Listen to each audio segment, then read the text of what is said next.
بسم اللہ الرحمن الرحیم۔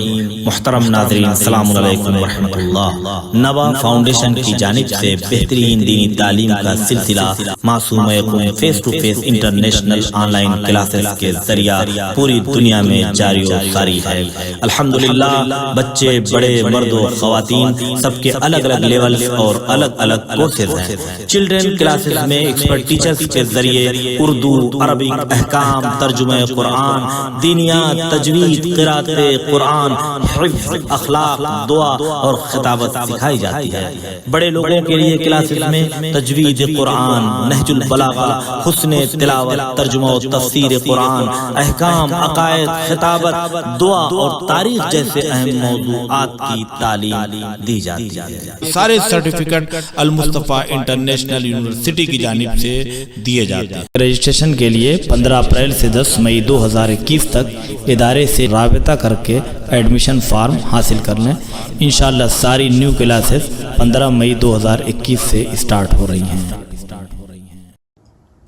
ناظرین اکرام السلام علیکم، میں ہوں آپ کا میزبان زرغام اعظمی اور آپ کا خیر مقدم کرتے ہیں حوزہ معصوم قم نبا فاؤنڈیشن کی جانب سے منعقد کیے گئے نبا انٹرنیشنل کوئز کمپٹیشن میں آپ سب کا بہت بہت استقبال ہے۔ جیسا کہ ناظرین پچھلی گفتگو آپ کے ذہن مبارک میں محفوظ ہوگی، جو عقائد کے حوالے سے مسلسل گفتگو ہو رہی ہے اور امامت کے موضوع پہ کل گفتگو ہوئی تھی، لہٰذا آج امامت کے موضوع پہ پھر ایپیسوڈ 2 لے کے ہم آئے ہیں، خصوصی طور پر اپنے وقت کے امام، جس کے بارے میں رسول اسلام نے ارشاد فرمایا، جو بھی شخص، جو بھی انسان اپنے وقت کے امام کو پہچانے بغیر مر جائے، اس کی موت جاہلیت کی موت ہوتی ہے۔ لہٰذا آج ہم جو ایپیسوڈ لے کے آئے ہیں اپنے وقت کے امام حضرت امام زمانہ علیہ الصلاۃ والسلام اللہم صلی علی محمد وآل محمد وعجل فرجہم کے حوالے سے کچھ سوالات، اہم سوال لے کے حاضر ہوئے ہیں آپ کی خدمت میں۔ لہٰذا سوالوں کے جواب دینے کے لیے اسٹوڈیو میں موجود ہیں استاد الاساتذہ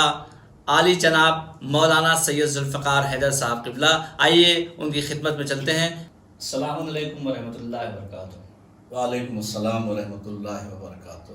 جناب، جیسا کہ مسلسل جو گفتگو ہو رہی ہے امامت کے موضوع پہ، یعنی عقائد کے حوالے سے پچھلی جو گفتگو تھی امامت کے موضوع پہ ہوئی تھی، لہٰذا ناظرین آج کا یہ پروگرام معرفت امام کے سلسلے میں خاص سوالات چن کے آپ کے لیے پیش کیے گئے ہیں۔ لہٰذا آپ سب سے گزارش ہے کہ اسے غور سے سنیں اور جہاں تک ممکن ہو سکے ثواب جاریہ سمجھ کر اس کلپ کو، چونکہ اس میں وقت کے امام کا تذکرہ ہے، ان سے متعلق کچھ سوال و جواب ہیں، لہٰذا جتنا ہو سکے اس ویڈیو کو آپ شیئر کریں تاکہ یہ ثواب جاریہ بن سکے آپ سب کے لیے۔ لہٰذا اب ہم بڑھتے ہیں اپنے پہلے سوال کی طرف، اور آج کا قبلہ ہمارا پہلا سوال یہ ہے کہ امام زمانہ کی موجود ہونے کی کوئی دلیل بیان فرمائیں۔ اعوذ باللہ من الشیطان الرجیم، بسم اللہ الرحمن الرحیم، نحمدہ و نصلی علی رسول الکریم وعلی الطیبین الطاہرین المعصومین۔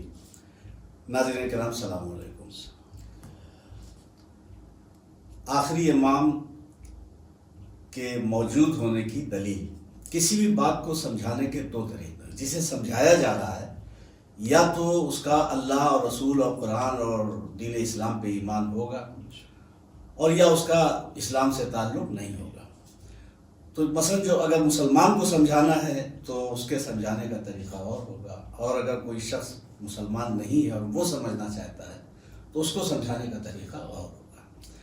جو مسلمان ہوگا اسے قرآن سے، حدیث سے سمجھایا جائے گا، اور اگر کوئی شخص غیر مسلم ہے تو ظاہر سی بات ہے کہ اس کے لیے قرآن اور حدیث تو حجت ہے نہیں، تو اسے عقل سے، فطرت سے، نفسیات سے یا تاریخی واقعات کے ذریعے سمجھایا جا سکتا ہے۔ آئیے امام زمانہ علیہ السلام موجود ہیں یا نہیں موجود ہیں، یا ان کے موجود ہونے کی دلیل کیا ہے، اسے ہم مختلف پہلو سے سمجھنے کی کوشش کریں۔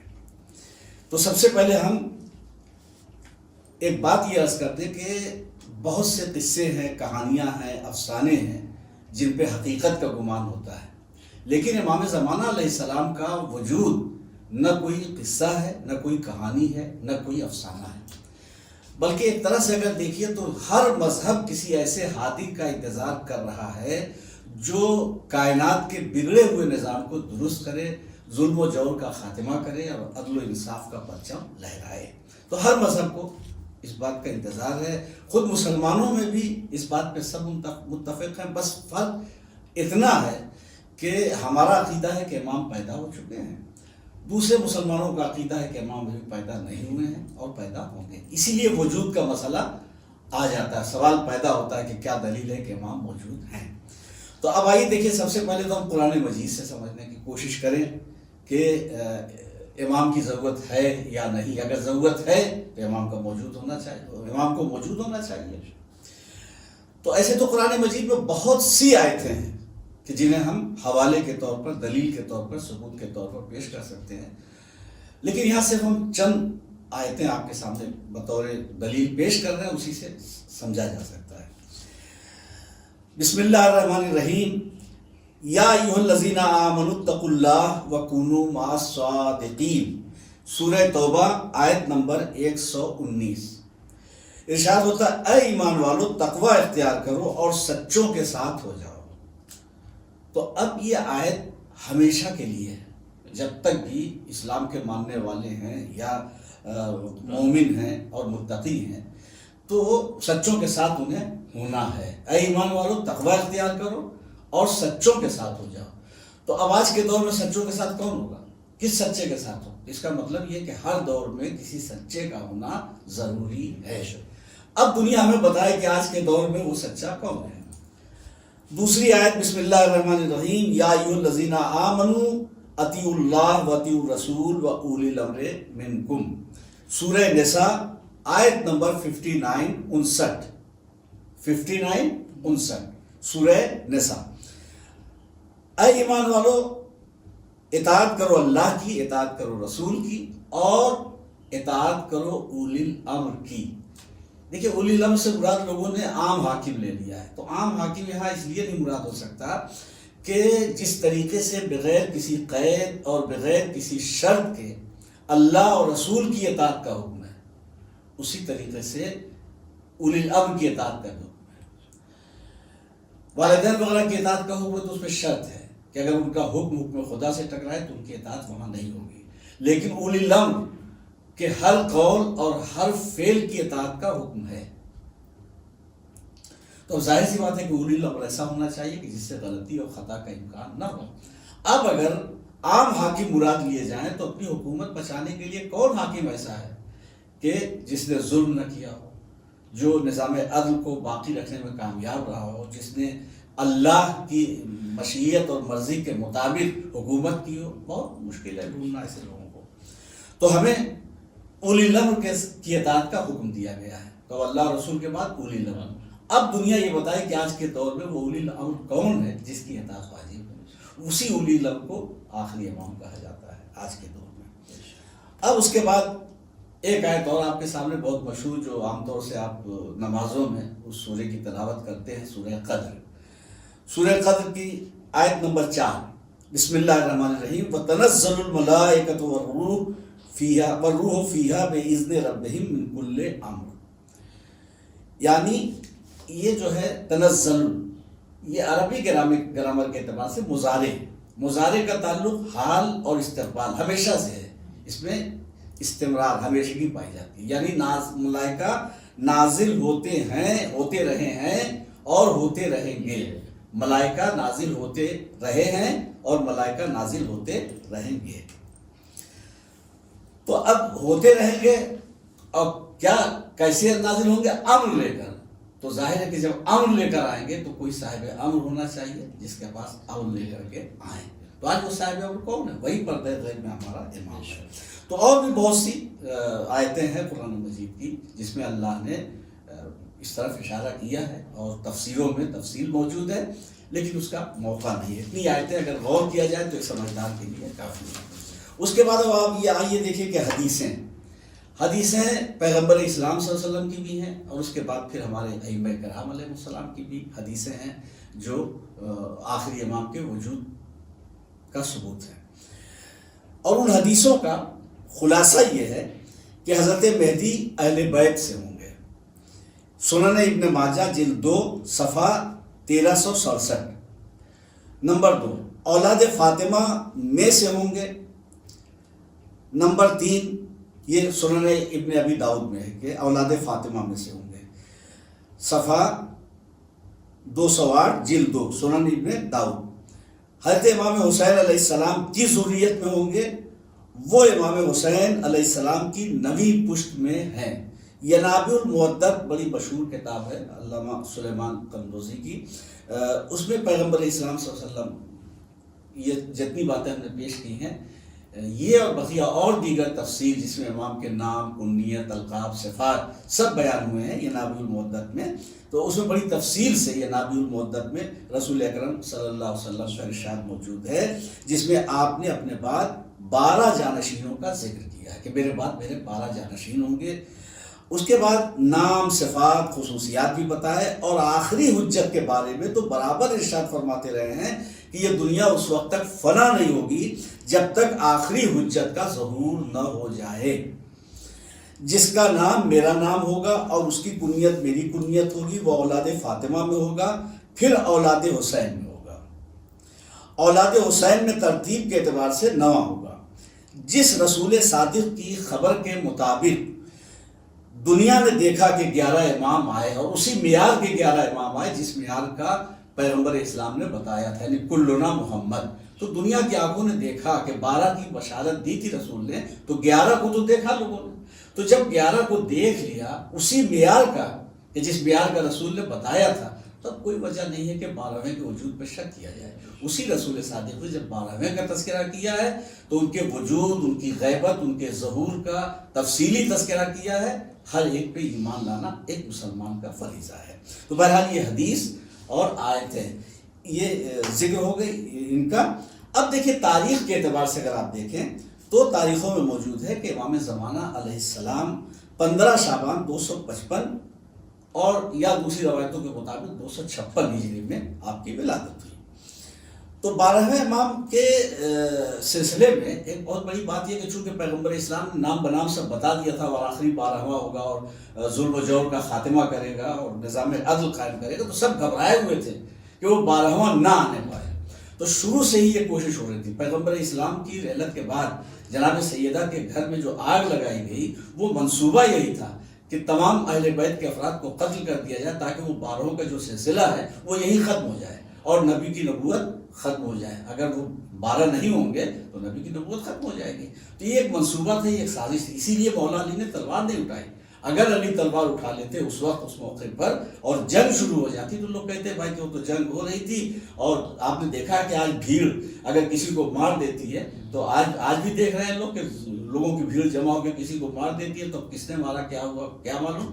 تو یہ منصوبہ تھا کہ بھیڑ ہوگی جو کہ حملہ کرے گی. علی ہم کہیں گے کہ علی نے تلوار اٹھائی، لوگ جذبات پہ قابو نہ رکھ سکے، ہم تو آئے تھے علی کو بلانے کے لیے کہ حاکم وقت کی بیعت کر لو. علی نے تلوار اٹھا لی. اب اس کے بعد عوام کے جذبات مشتعل ہو گئے اور جنگ ہو گئی. اور اب کس نے فاطمہ کو قتل کیا، کس نے حسن کو قتل کیا، کس نے حسین کو قتل کیا، کس نے علی کو قتل کیا، اب کیا معلوم اس بھیڑ میں. اس زمانے میں ویڈیو کیمرہ وغیرہ تو تھا نہیں.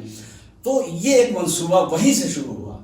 اب اس کے بعد ہر دور کے بادشاہوں نے کوشش کی کہ اپنے اپنے دور کے امام کو باقی نہ رہنے دیا جائے اور سلسلہ امامت ختم ہو جائے. اسی لیے بہت سے اماموں کو بہت دنوں تک قید خانے میں رکھا گیا کہ ان کی نسل آگے نہ بڑھنے پائے. پہرے لگائے گئے کہ پتہ چلے کہ ان کی کوئی اولاد ہونے والی ہے یا نہیں. یہاں تک کہ جب امام حسن عسکری علیہ السلام کا دور آ گیا، ان کا زمانہ آ گیا، اب تو یقین ہو گیا کہ انہی کے بیٹے امام محمد مہدی ہوں گے.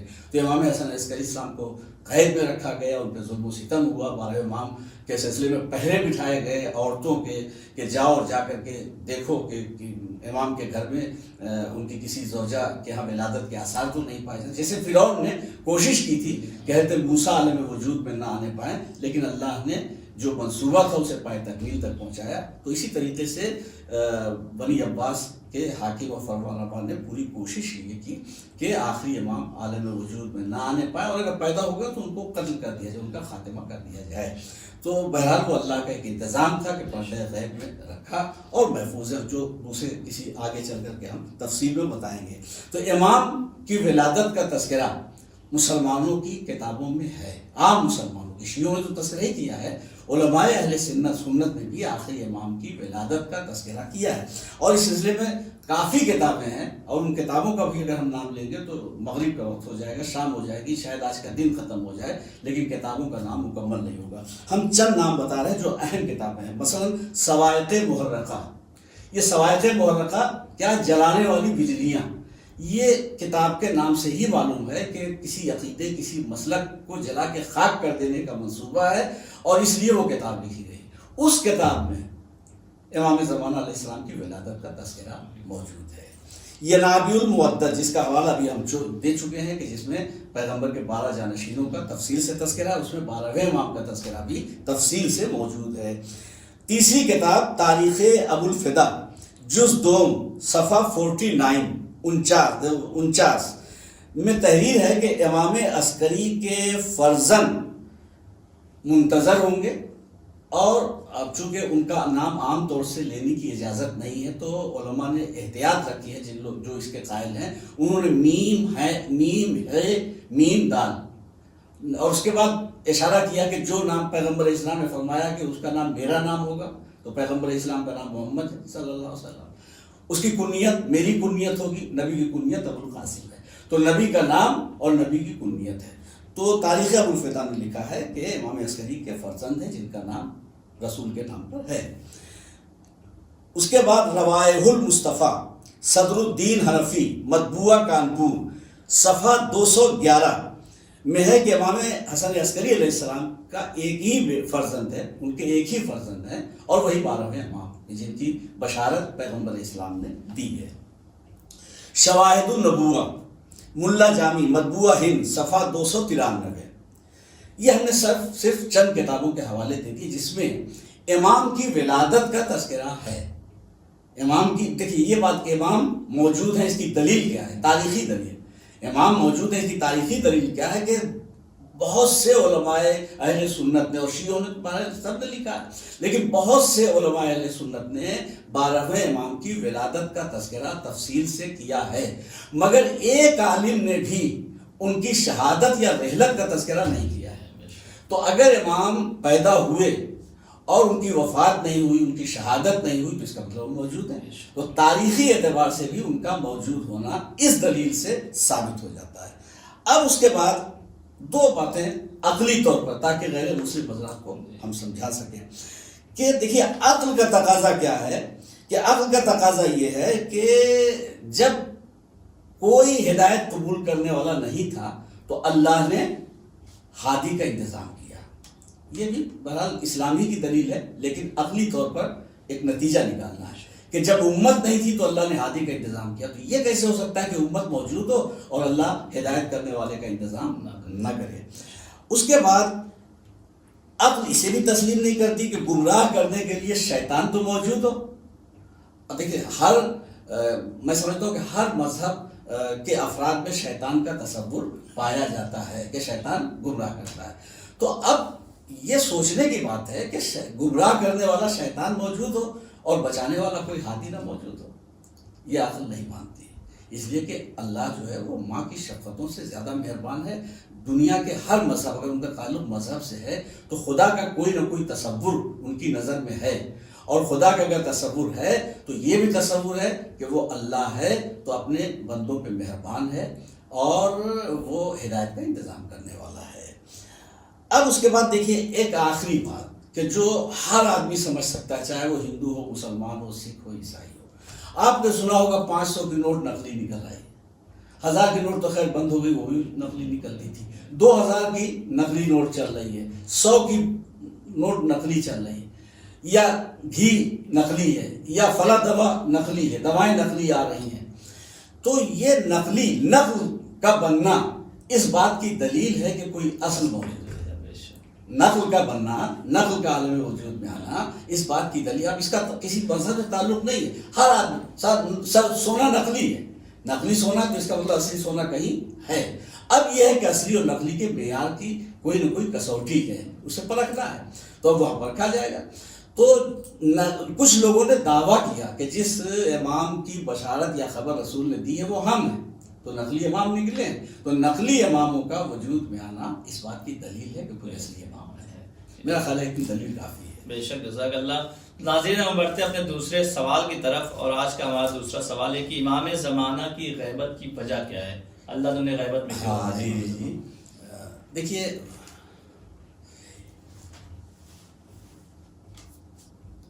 امام جو غائب ہیں وہ خود سے نہیں غائب، اللہ کے حکم سے غائب ہے. ایسا نہیں کہ دشمنوں سے ڈر کے چھپ کے کہیں چلے گئے ہوں، نہیں، اللہ نے اپنی مصلحت کی بنیاد پر امام کو پردہ غیب میں رکھا ہے.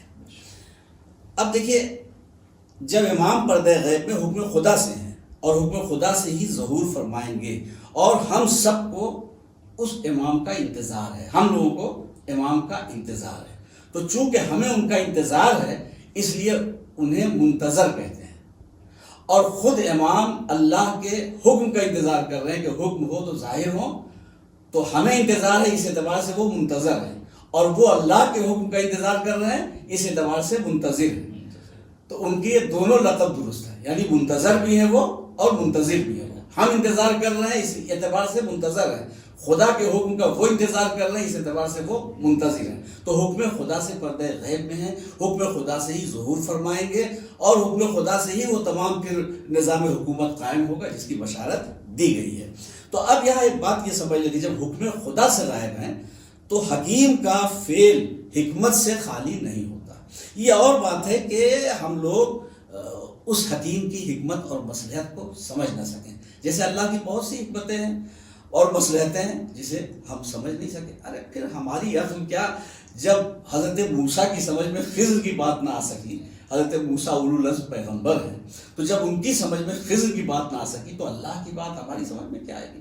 تو بہت سی مصلحتیں اللہ کی وہ ہیں جو ہم سمجھ نہیں سکے.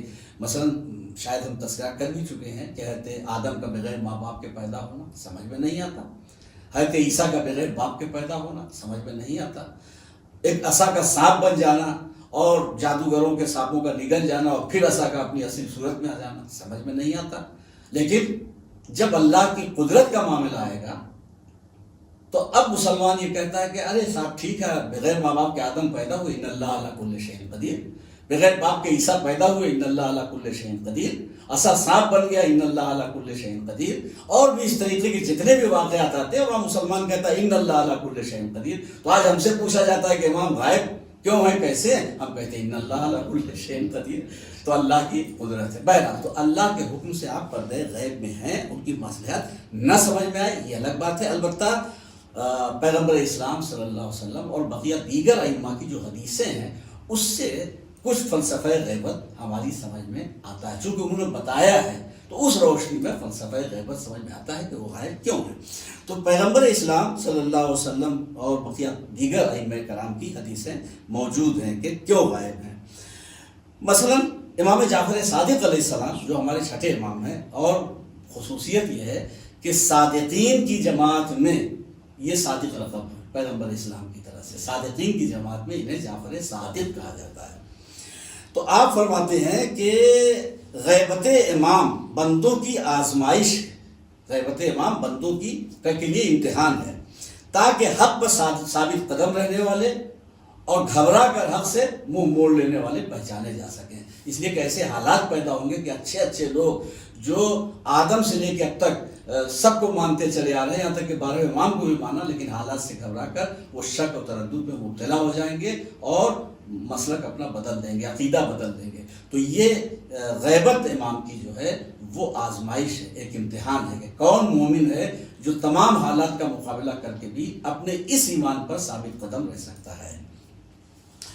حضرت علی علیہ السلام نے فرمایا کہ قائم کا ظہور ایک ایسی غیبت اور حیرانی کے بعد ہوگا جس میں اپنے دین پر صرف مخلص اصحاب یقین ہی باقی رہ جائیں گے. صرف مخلص صاحبان اخلاص اور جو حق کا یقین، مکمل یقین رکھتے ہیں وہی باقی رہ جائیں گے. امام حسن نے فرمایا کہ اللہ ان کی عمر اور غیبت کو طولانی کرے گا. امام حسین نے فرمایا کہ ان کی غیبت میں بہت سی جماعتیں گمراہ ہو جائیں گی. امام محمد باقر علیہ السلام نے فرمایا کہ غیبت اتنی طولانی ہوگی کہ بہت سے لوگ گمراہ ہو جائیں گے. امام موسی کاظم علیہ السلام نے فرمایا کہ ان کی صورت لوگوں کی نگاہوں سے غائب ہوگی مگر ان کی یاد دلوں سے غائب نہیں ہوگی. اور اس کے بعد وہ ہمارے سلسلے کے 12ویں ہوں گے۔ امام رضا علیہ السلام فرماتے ہیں کہ ان کی غیبت کے زمانے میں ان کا انتظار رہے گا، یعنی کچھ لوگ ایسے رہیں گے جو ثابت قدم رہیں گے اور وہ انتظار پہ باقی و برقرار رہیں گے، چاہے زمانے میں کیسا ہی انقلاب کیوں نہ آ جائے، لیکن ان کا یہ عقیدہ نہیں بدل سکتا، تو وہ اپنے اس انتظار کے عقیدے پر ثابت قدم رہیں گے۔ اور اس کے بعد امام المتقی علیہ السلام فرماتے ہیں کہ مہدی وہ ہے جس کی غیبت کے زمانے میں اس کا انتظار اور ظہور کے وقت ان کی اطاعت واجب ہوگی۔ جب امام ظہور فرمائیں گے تو ہر شخص پہ واجب ہے کہ امام کی اطاعت کریں۔ امام علی رضی علیہ السلام فرماتے ہیں کہ صاحب الامر وہ ہوگا جس کے متعلق بہت سے لوگ یہ کہیں گے کہ وہ ابھی پیدا ہی نہیں ہوئے جبکہ وہ پیدا ہو چکے ہیں۔ امام حسن عسکری علیہ السلام فرماتے ہیں کہ میرے فرزند کی غیبت ایسی ہوگی کہ سوائے ان لوگوں کے جنہیں اللہ محفوظ رکھے سب اپنے راستے سے ہٹ جائیں گے، اس یقین پہ باقی نہیں رہ پائیں گے، شک اور تردد میں مبتلا ہو جائے، بس اللہ کی توفیق ان کے عمل کی بنیاد پر، ان کے اخلاص کی بنیاد پر اللہ کی توفیق جس کے شامل حال ہوگی وہی اس عقیدے پر باقی رہے گا۔ تو پروردگار ہم سب لوگوں کو یہ توفیق عطا فرمائے کہ ہم غیبت کے سلسلے میں امام کی کسی شک اور کسی تردد میں مبتلا نہ ہوں اور انتظار کو باقی رکھیں۔ تو اور اس کے علاوہ دیکھیے کہ اگر امام پردے غیب میں نہ ہوتے اور لوگ قتل کرنے میں کامیاب ہو جاتے تو جو آخری رسول نے 12 کی بشارت دی تھی اور 12ویں کے نظام حکومت کو پیش کیا تھا تو وہ 12واں کا سلسلہ تمام نہ ہو پاتا، تو لوگ پروپیگنڈا کرتے کہ وہ دیکھو یہ رسول تھے، انہوں نے 12 کے لیے کہا تھا لیکن آخر میں 12واں اپنے فرض کو مکمل کرنے میں ناکام رہا، تو اس طریقے سے رسول کی رسالت مشکوک ہو جاتی۔ رسول سید الانبیاء ہیں، ان کی رسالت مشکوک ہوتی تو تمام انبیاء کی نبوت ختم ہو جاتی، اور پھر اللہ کی معرفت کا ذریعہ ہی حضور ہیں۔ اللہ نے کہا کنتو کنزن مخفیہ، میں چھپا ہوا خزانہ تھا، میں نے چاہا کہ میں پہچانا جاؤں تو میں نے ان کے نور کو خلق کیا، تو جب ان کی نبوت چلی جاتی تو اللہ کی معرفت، اللہ کا دین، انبیاء سب کی محنت ضائع ہو جاتی، اس لیے اللہ نے پردے غیب میں نہیں رکھا، بقیہ اور مسئلے کیا ہی تو خدا جانے۔ تو ناظرین، جیسا کہ آپ قرآن اور حدیث کی روشنی میں سوالوں کے جواب سماعت کر رہے ہیں، انشاءاللہ آپ مطمئن ہوں گے، لہٰذا اب ہم بڑھتے ہیں تیسرے سوال کی طرف، اور آج کا ہمارا تیسرا سوال بہت امپورٹنٹ سوال ہے کہ جب امام زمانہ علیہ السلام کا ظہور ہوگا تو دنیا جو ہے، کائنات جو ہے ظلم و جور سے بھری ہوگی، تو امام عدل و انصاف قائم کریں گے، لہٰذا آج کا جو دور ہے وہ سائنس اور ٹیکنالوجی کا ہے، ایٹم بم کا زمانہ ہے، میزائلز کا زمانہ ہے، لہٰذا جب امام ظہور کریں گے تو اپنے دشمنوں سے مقابلہ کیسے کریں گے؟ دیکھیے پردے غیب میں جو ہے وہ امام اللہ کا نمائندہ ہے، اور پوری تاریخ گواہ ہے کہ اللہ کے نمائندے کے خلاف تمام اپنے اپنے وقت کی بڑی طاقتیں ہوئیں لیکن اللہ نے اپنے نمائندے کو بچا لیا۔ جناب ابراہیم اکیلے تھے، پوری دنیا میں اکیلے تھے، کوئی ان کا طرفدار نہیں تھا، جب آگ میں ڈالے جا رہے تھے تو ایک آدمی بھی احتجاج کرنے والا نہیں تھا، لیکن اللہ نے بچا لیا۔ تو یہ اللہ کے نمائندے۔ سائنس اور ٹیکنالوجی کتنی ہی ترقی کیوں نہ کر لے، آگ، پانی، مٹی، ہوا، لوہا، یہ سب جو میٹیریل ہے اس کی محتاج ہے، تو ہمیں یہ دیکھنا ہے کہ جو اللہ کا نمائندہ ہوتا ہے اس پہ آگ کا کیا اثر ہوتا ہے، پانی کا کیا اثر ہوتا ہے، لوہا اس کے ہاتھ میں آ کے موم ہو جاتا ہے، ہوا سلیمان کی طرح اس کے اختیار میں ہوتی ہے، ذرے ہاتھ میں آتے ہیں تو تسبیح پڑھتے ہیں، تو ان چیزوں کا کوئی اثر نہیں ہوتا۔ اور ایک اہم بات یہ ہے کہ جس قوم نے سائنس اور ٹیکنالوجی میں ترقی کی ہے، جب وہ قوم یہ دیکھے گی کہ جس عیسیٰ کو ہم اپنا مسیحا اور پیشوا سمجھتے ہیں وہ عیسیٰ ہمارے امام کے پیچھے نماز پڑھ رہے ہیں، تو اس میں بہت سے لوگ ہوں گے کہ جن کے دلوں میں انقلاب پیدا ہوگا اور وہ اس طرف آ جائیں گے، اور جن کے دل سیاہ ہو چکے ہوں گے نہیں آئیں گے، تو ظاہر ہے کہ اللہ کی قدرت امام کے ساتھ ہوگی۔ جب ابابیلوں کی شکل میں چھوٹے چھوٹے پرندے ابرہا اور ہاتھیوں کے لشکر کو تباہ و برباد کر سکتے ہیں، تو وہاں کی ذوالفقار جس کے ہاتھوں میں ہوگی اور نمائندہ پروردگار کا جو ہوگا، اس امام کے سامنے یہ سائنس اور ٹیکنالوجی کی کیا حیثیت ہے۔ تو انشاءاللہ تمام آتشی اسلحے زمانے کے بنائے ہوئے ہوں گے، اشارہ میرے امام کا ہوگا، جیسا امام کا اشارہ ہوگا وہ آتشی اسلحے امام کے اشارے کے مطابق عمل کریں گے، اور نظام ظلم ختم ہو جائے گا، نظام عدل قائم ہوگا۔ جزاک اللہ۔ جیسا کہ وہ 8ویں امام کا ایک معجزہ، ایک واقعہ ہے جو امام اشارہ کرتے ہیں، قارئین کی طرف جو شعر رہتا ہے وہ مجسم بن جاتا ہے، تو امام اسی طریقے سے اشارہ کرے۔ تو ناظرین ہم بڑھتے ہیں اپنے چوتھے سوال کی طرف، اور آج کا ہمارا چوتھا سوال یہ ہے کہ امام زمانہ کی طولانی عمر کے سلسلے میں وضاحت فرمائیں، کیا اتنی طولانی عمر ممکن ہے؟ دیکھیے ایسا ہے کہ ہم لوگ زیادہ تر مذہب پہ ہی گفتگو کرتے ہیں، دنیا کو بھی سوچنا چاہیے ایک چائے اگر آپ نے کپ میں رکھی میرے سامنے تو اس کی عمر 10 منٹ ہے، اور اگر اسے تھرماس میں رکھ دیا تو اس کی عمر 22 گھنٹہ 30 گھنٹہ 36 گھنٹہ، اور جیسا تھرماس ہو جائے. تو آپ چائے کی عمر بڑھا لیتے ہیں. قربانی کا گوشت پتیلیوں میں رکھ کے سڑایا جاتا تھا اور بدبو آنے لگتی تھی، اب فریج میں رکھ کر کے ہفتوں کھایا جاتا ہے. تو آپ دیکھیں آلو جو کچھ دنوں کے بعد گھر میں آ کر کے سڑ جاتا تھا، کولڈ اسٹوریج بنایا گیا، اب سال بھر اس میں رہتا ہے. تو آپ آلو کی عمر بڑھا دیں، آپ چائے کی عمر بڑھا دیں، آپ سبزیوں کی عمر بڑھا دیں، آپ گوشت کی عمر بڑھا دیں، تو کسی کو حیرت نہیں ہوتی. اور اللہ اگر اپنے نمائندے کی عمر بڑھا دے تو زمانے کو حیرت ہوتی ہے. بھائی اللہ ہے، اس کی قدرت ہے. اور دیکھیے طولانی عمر عقلاً ممکن ہے ناممکن ہے، یہ بحث اس وقت ہو سکتی ہے جب زمانے میں کسی کو طولانی عمر نہ ملی. حضرت خضر زندہ ہیں، حضرت عیسیٰ زندہ ہیں، حضرت الیاس زندہ ہیں، ایسی بہت سی چیزیں ہیں. اس کے علاوہ وقت چونکہ بہت کم ہے، لیکن ایک خاص بات ہم بتا رہے ہیں کہ ایک کتاب ہے جس میں غایت المقصود نام ہے جس کا، اس کے ایک صفحہ 103 پر طولانی عمر کی کچھ فہرستیں لکھی ہیں، جس میں سے چند کا تذکرہ ہم کر رہے ہیں، بقیہ چھوڑ دے رہے ہیں. مثلا حضرت لقمان کی عمر 3500 ہوئی ہے. ابھی تو ہمارے امام کی عمر 1200 کے آس پاس ہے، کچھ زیادہ 1200، اور ان کی 3500. تو ابھی وہی عمر مکمل نہیں ہوئی کہ زمانہ حیرت کر رہا ہے. اس کے علاوہ اوج بن عنق ایک بڑی تاریخی ذات گزری ہے، لیکن بہرحال اس کی تفصیل کا موقع نہیں. اس کی عمر 3300 سے لے کر کے 3600 سال تک بیان کی جاتی ہے. اسی طریقے سے ذوالقرنین کی عمر 3000 سال ہے. تو ابھی یہ اور بھی اس کے علاوہ بہت سی عمریں ہیں جن کا 1000 سال کی عمر تک پہنچے ہیں لوگ. تو طولانی عمر لوگوں نے پائی ہے، اور ابھی وہ عمر جو عام طور سے لوگوں نے پائی ہے وہ بھی عمر نہیں گزری. تو پریشان ہونے کی کیا ضرورت ہے؟ جب 3600 سے اوپر ہو جائے گی آپ کی زندگی تب دلیل وغیرہ پوچھیے گا کہ طولانی عمر کی دلیل کیا ہے. لیکن بنیادی بات یہ ہے کہ اللہ ہر شے پر قدرت رکھتا ہے. ان اللہ علی کل شیء قدیر یہاں بھی ہے کہ وہ چاہے جب تک چاہے زندہ رکھے، اور جب چاہے تب اپنی امانت واپس لے لے. تو اپنے نائب کو، اچھا آپ سوچئے شیطان جو گمراہ کرنے والا ہے اس کی عمر کتنی ہو گئی ہے؟ وہ موجود ہے. تو اللہ اپنے اس نمائندے کو جو بچا رہا ہے، اور پھر پردے میں رہ کے اگر شیطان گمراہ کر سکتا ہے تو پردے میں رہ کے ہمارے امام بچا بھی سکتے ہیں. تو طولانی عمر کوئی ایسی چیز نہیں جو خلاف عقل ہو یا محال ہو، اور اگر محال سمجھی بھی جائے تو ہر نبی امام کا ایک معجزہ رہا ہے، آخری امام کا یہ معجزہ سمجھیے طولانی عمر. بے شک، جزاک اللہ. تو ناظرین اب ہم پڑھتے ہیں اپنے 5ویں اور آخری سوال کی طرف. یہ بھی بہت امپورٹنٹ سوال ہے، یہ اسپیشل آپ کے لیے سوال ہے کہ غیبت امام میں ہماری اور آپ کی ذمہ داریاں کیا ہیں؟ غیبت امام میں ہماری بہت سی ذمہ داریاں ہیں، خصوصاً ایسے دور میں کہ جب یہ آخری امام ہیں اور دنیا پوری طاقت صرف کر رہی ہے کہ آپ کے نشانات کو، اثرات کو مٹا دے. تو ہماری ذمہ داریاں بڑھ جاتی ہیں کہ ہم اپنے غائب امام کو اپنے سیرت، اپنے کردار، اپنے کریکٹر کے ذریعے سے پہچانوائیں. تو اہم ترین ذمہ داری ہماری یہ ہے کہ سب سے پہلے تو ہم اپنے امام کی صحیح معرفت حاصل کریں کہ واقعی ہمارے امام ہیں کیا، اور ان کے اختیارات کیا ہیں. وہ پردے میں بیٹھ کے ہم کو دیکھ رہے ہیں یا نہیں دیکھ رہے ہیں، یا ہم سے غافل ہیں. پوری معرفت ہم حاصل کریں، اور اس دین کی معرفت حاصل کریں جس دین کی نمائندگی کے لیے اللہ نے انہیں بھیجا ہے. تو امام کی معرفت اور دین کی معرفت حاصل کریں، یہ ہماری اہم ذمہ داری ہے. اب دیکھیے معرفت اور محبت کے تقاضے کیا ہیں. غیبت امام میں ہماری زندگی کیا ہونی چاہیے، اپنی فیملی، خاندان اور معاشرے کے سلسلے میں ہماری کیا ذمہ داری ہے کہ ہم ایک امام کے نظام عدل کو جو نظر میں رکھیں کہ نظام عدل قائم کریں گے تو اپنے آپ کو ظلم و جور سے دور رکھیں.